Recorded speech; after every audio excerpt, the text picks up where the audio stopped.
नमस्कार, भक्ति स्पिरिचुअल में आप सबका स्वागत है। अगर आपको वेद, पुराण और किसी मंत्र के बारे में या फिर मोटिवेशनल स्पीच या फिर कथा, कहानी, ज्ञानवर्धक चीज़ें, बातें अगर आपको जाननी है तो इस चैनल को सब्सक्राइब कर दीजिए और सुनिए।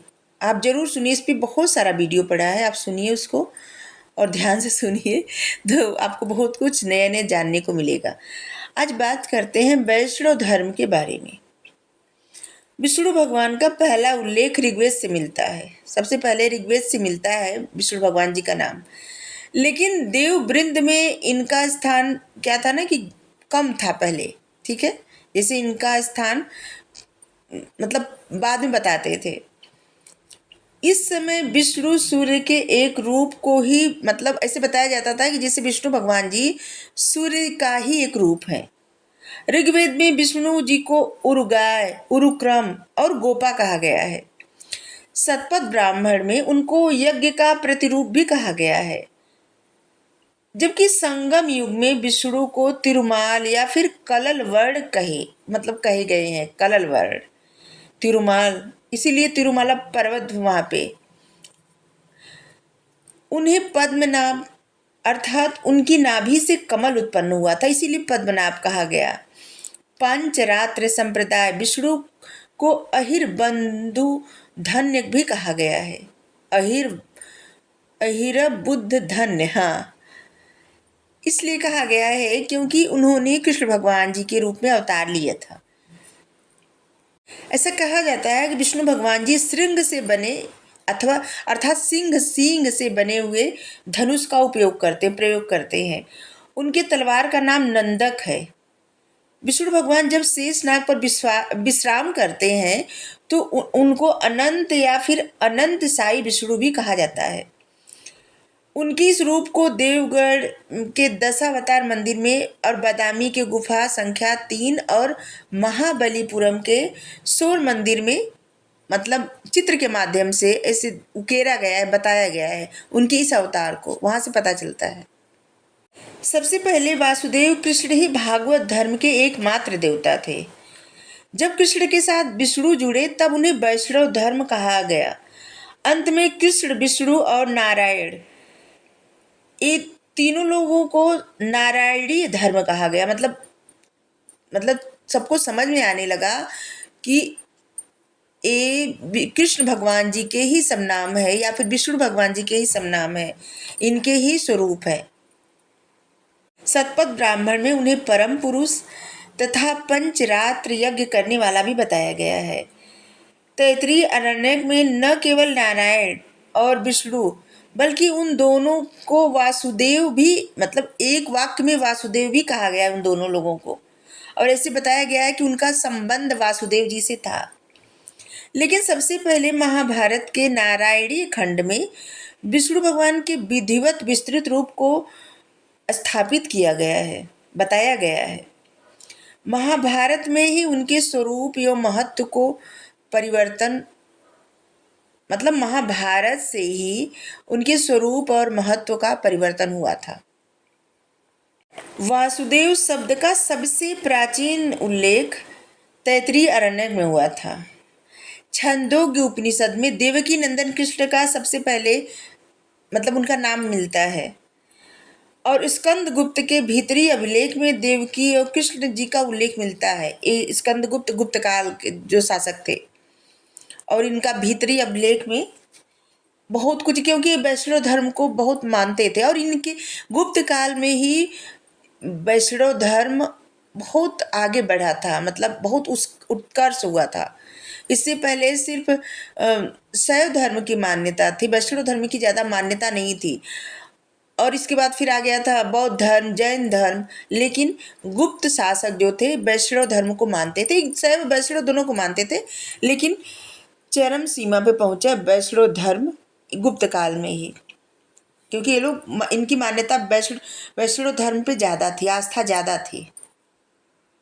सबसे पहले महाभारत के परिशिष्ट हरिवंश में कृष्ण के जीवन की कथा विस्तृत रूप में बताई गई है, और इसके बाद 12वीं ऐसे बता जैसे चित्र के माध्यम से बताई गई है कृष्ण भगवान जी की कथा। 12वीं शताब्दी में कृष्ण के साथ राधा जुड़ी। इससे पहले राधा जी का नाम नहीं जोड़ा गया था। ये 12वीं शताब्दी में कृष्ण जी के साथ राधा जोड़ी गई, जब रामानुजाचार्य जी ने अपने जो है प्रेम लक्षणा भक्ति लाए तब। ठीक है। राधा को सबसे ज्यादा ख्याति मतलब दिए थे जयदेव। और जयदेव का जो गोविंद गीत है, गीत गोविंद, उसी में राधा जी को कृष्ण भगवान जी के साथ इस तरह से जोड़ा गया कि बहुत ज़्यादा प्रसिद्धि मिली और सब लोग जानने लगे। और अब तो सबसे ज़्यादा जानते हैं लोग। जैसे कृष्ण भगवान जी का वास गोलोक है, वैसे नारायण का वास श्वेत द्वीप है। वो श्वेत द्वीप में निवास करते हैं। और नारायण के उपासकों में पंचरात्र और एकांतिन कहा गया है। ये उनके उपासक थे या उपासक हैं। और इन्हीं में मतलब इनकी पूजा होती है, जिसको कहा जाता है वीर पूजा या फिर वृषण पूजा।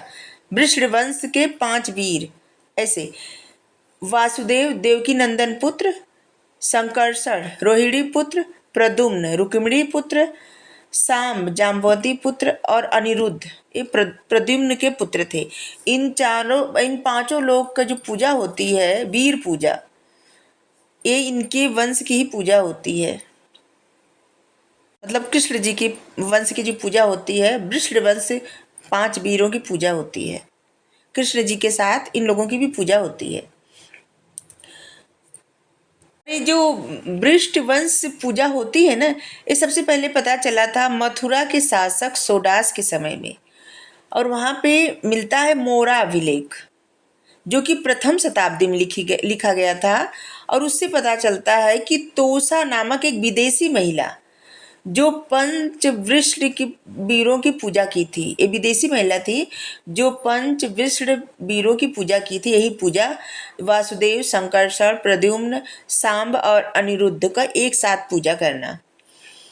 सबसे पहले मथुरा में 5 वीर पूजा की शुरुआत हुई थी। वायु पुराण में पंच वीरों का उल्लेख मिलता है। ये 5 वीरों का उल्लेख लिखा गया वायु पुराण में। व्यूहवाद वैष्णव धर्म का सबसे महत्वपूर्ण अंग है। जैसे चतुर्व्यूह, पंचरात्र व्यूह। पंचरात्र ग्रंथों में विष्णु जी से जुड़ी व्यूह की अवधारणा को विस्तृत रूप से बताया गया है और चित्र के माध्यम से और श्लोक के माध्यम से बताया गया है। चतुर्व्यूह में सबसे प्राचीनतम उल्लेख ब्रह्म सूत्रों से मिलता है, लेकिन इसका विस्तृत विवरण महाभारत से जितना मिलता है ना, उतना और कहीं से इसका साक्ष्य मतलब वैष्णव धर्म का साक्ष्य नहीं प्राप्त हुआ था। व्यूह प्रारंभ में 4 थे, लेकिन बाद में 24 हो गए थे। बात करते हैं जो चतुर्व्यूह है, इस कौन कौन है इसमें सबसे पहले तो वासुदेव, इसके बाद संकर्षण, कौन, बलदेव, इनको मुसलिन, हलधर, लंगुलिन, बलराम, आप इतने नामों से जाना जाता है, अनगिनत नामों से। इसे बताया जाता है कि संकर्षण का प्रतीक ताल ध्वज है। कौशाम्बी के मैनहोई से ताल ध्वज मिला हुआ है और इसीलिए साक्ष्य जैसे लगता है कि सच में लोग थे, सिर्फ बातें नहीं है। हल बलराम की प्रतिमा का सबसे विशिष्ट लक्षण है। हमेशा हल लेके चलते थे, इसलिए उनको हलधर कहा जाता था। वे कृषि से जुड़े हुए देवता भी माने जाते हैं। मथुरा के जुनसुटी गांव में बलराम की सबसे प्राचीन प्रतिमा मिली है। जो बताया जाता है कि ये शुंग काल की प्रतिमा है। पुष्यमित्र शुंग जो था उस काल की ये प्रतिमा है। और तीसरे प्रद्युम्न और चौथे अनिरुद्ध, यही चतुर्व्यूह में आते हैं। इन्हीं चारों देवताओं को चतुर्व्यूह में सम्मिलित किया गया है। सांब ईरानी सूर्य संप्रदाय से जुड़ गए और इसलिए उनको चतुर्व्यूह में सम्मिलित नहीं किया गया। जो ईरान के लोग मानते हैं ना सांब को, वो सूर्य को मानते हैं। ईरानी लोग सूर्य संप्रदाय को जिस सांब को रखते हैं सूर्य संप्रदाय में, जो कि कृष्ण भगवान जी के पौत्र थे। सांब नहीं, पुत्र थे। कृष्ण सांब जाम्बवती के पुत्र थे। हाँ, पुत्र थे सांब। एक तरह की पूजा होती है। इस जो पूजा प्रार्थना उपासना होती है वो बता रहे हैं। वो चतुर्व्यूह, एक वीर पूजा, एक चतुर्व्यूह पूजा, और इसके बाद है पंचरात्र व्यूह। इसमें 4 चतुर्व्यूह के देवता रहते हैं और एक लक्ष्मी जी को शामिल किया गया है। शतपथ ब्राह्मण में पंचरात्र सत्र किए जाने का वर्णन है। वैष्णव परंपराओं में पंचरात्र या फिर वैखानस संप्रदाय सबसे महत्वपूर्ण है और इसमें भक्ति के साथ साथ संन्यास और योग पर बल दिया गया है। पंचरात्र में अहिंसा और वैखानस में योग को प्राथमिकता दी गई है। वैखानस श्रौत सूत्र तथा वैखानस स्मार्त सूत्र में विष्णु एवं नारायण के प्रति समर्पण की चर्चा है। और अभी भी जैसे ज़्यादातर लोग हरिद्वार और यहाँ पे वृंदावन और सब लोग ये जो पंचरात्र पूजा होती है, पंचरात्र व्यूह, समर्पण और वैखानस श्रौत सूत्र तथा वैखानस स्मार्त सूत्र में विष्णु भगवान और नारायण के प्रति समर्पण की चर्चा होती है। ये तो बताए।